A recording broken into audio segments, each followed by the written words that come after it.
Hello everyone. आज हम सीखने जा रहे हैं पहला पोएम 10वीं क्लास के इंग्लिश का CBSE 10th class first flight book की पहली poem dust of snow written by Robert Frost. सबसे पहले हम पोएट के बारे में जान लेते हैं। Robert Frost Lee was an American poet. His work was initially published in England before it was published in America. पहले इनकी जो कविताएं, जो भी इनके वर्क्स थे, वो अमेरिका में इतने पॉपुलर नहीं हुए।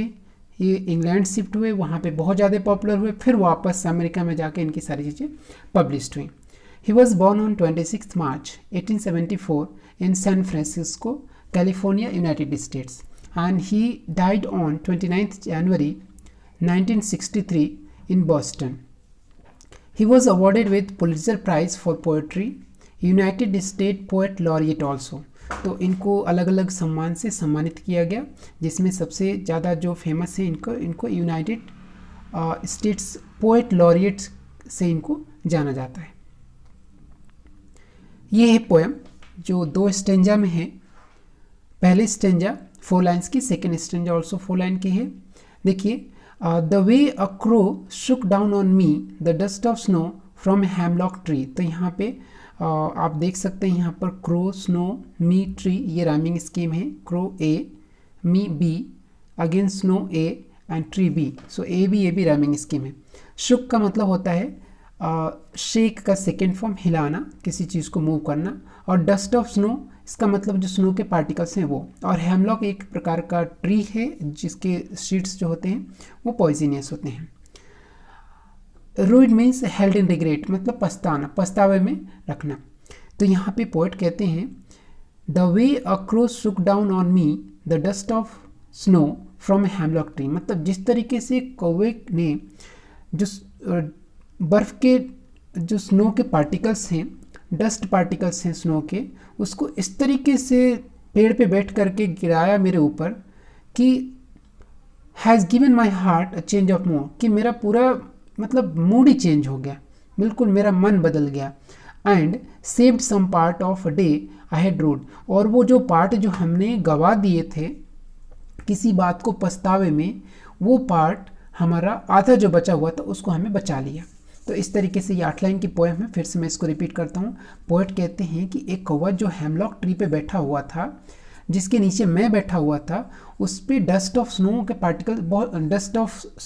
के पार्टिकल्स बहुत सारे थे। वो इस तरीके से उसको हिलाया कि मेरे ऊपर आके गिरे, और उसकी वजह से मेरा मूड ही बदल गया। जो मेरा मूड पहले बिल्कुल सैड था, डिप्रेस था, वो खुशी में बदल गया। और मेरा आधा दिन जो मैंने पछताने में बिता दिए थे, वो मेरा आधा दिन बच गया।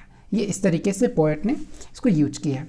अब देखिए, इसमें 2 बातें हैं। एक तो क्रो, पक्षी को लिया गया है जो जनरली पोएट्स नहीं लेते हैं, उसकी जगह कुकू, नाइटिंगेल, इस तरीके के बर्ड्स लेते हैं। इसका मतलब क्रो इसलिए लिया गया है क्योंकि वो अपने कल्चर में, बहुत सारे कल्चर में क्या है, उसको अपशगुन माना गया है।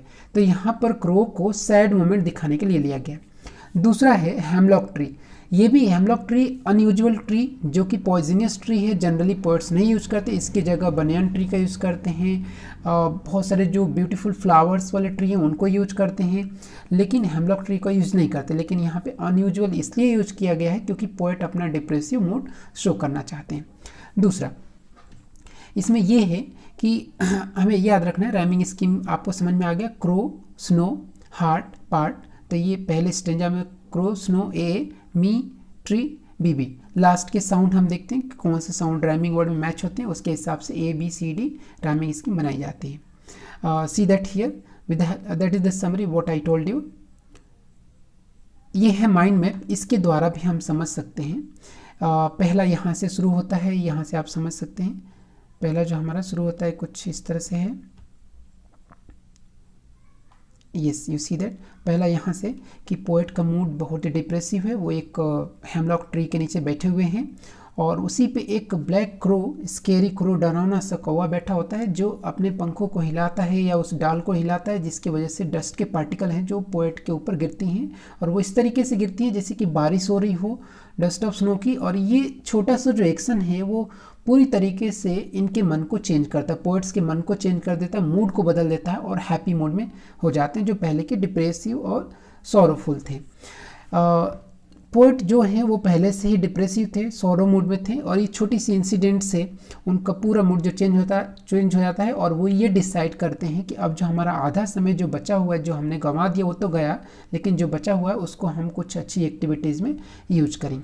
इसमें छोटा सा मैसेज ये है कि एक छोटी सी कोई भी एक जो घटना है वो हमारे लाइफ को बदल सकती है, हमारे सोचने के तरीक़ों को बदल सकती है, हमारे जीने के तरीके को बदल सकती है। तो कोई भी एक छोटी सी जो घटना होती है वो बहुत इंपॉर्टेंट हो सकती है। मतलब कि हर एक छोटी बड़ी जो घटनाएं हैं हमारे लाइफ में जो होती हैं उसका बहुत बड़ा महत्व होता है। ये पोएट इसमें हमें समझाना चाहते हैं 8 लाइन की पोएट में, 8 लाइन की कविता में। सी हियर कुछ शॉर्ट क्वेश्चंस हैं, इसको आपको कोशिश करना है कि आप आंसर दे पाएँ केवल पोएम पढ़ने के बाद ही। What is the poet? Where is the poet sitting? कहाँ बैठे हुए poet? How is the poet's mood? Poet का मूड कैसा है? How does the poet spend his part of the day? आधा जो समय कैसे बिताया था और कैसे बिताया बाकी ने?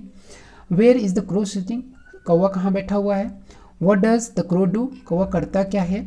And what changes the mood of the poet? Poet का मूड कैसे चेंज हो जाता है? What happened with the rest of the day of the poet? और बाकी दिन कैसे पोएट बिताता है? What is the message of the poem? Poem का मैसेज क्या है? And what are the birds that are usually named in poems? किस तरह के बर्ड्स जो हैं कविताओं में कभी यूज करते हैं? What do the crow and hemlock represent? Joy और सौरो दोनों में से क्रो और हेमलॉक को क्या रिप्रेजेंट करते हैं? सौरो करते हैं या जॉय को, खुशी को रिप्रेजेंट करते हैं? मुझे लगता है आपको समझ में आ गया होगा पोएम। यदि समझ में आ गया हो तो आप इसको सब्सक्राइब करें ताकि आपको पहले जैसे जैसे लेसन हम बनाएंगे आपके पास वो पहुँच जाएगा। और ये कुछ एक्सट्रैक्ट्स हैं जो आपको ध्यान रखना है, ये आंसर्स देने हैं, वही स्टेंजास हैं 2, उन्हीं पे कुछ एक्सट्रैक्ट्स हैं, इनके आप आंसर दे सकते हैं। तो कोशिश करें इनको देने के लिए, और आपको जो भी कुछ डाउट्स हो आप हमें कमेंट्स करके पूछ सकते हैं। So let's see that there are 3 extracts here, first, second and this is the third one. Thank you, have a safe and wonderful day.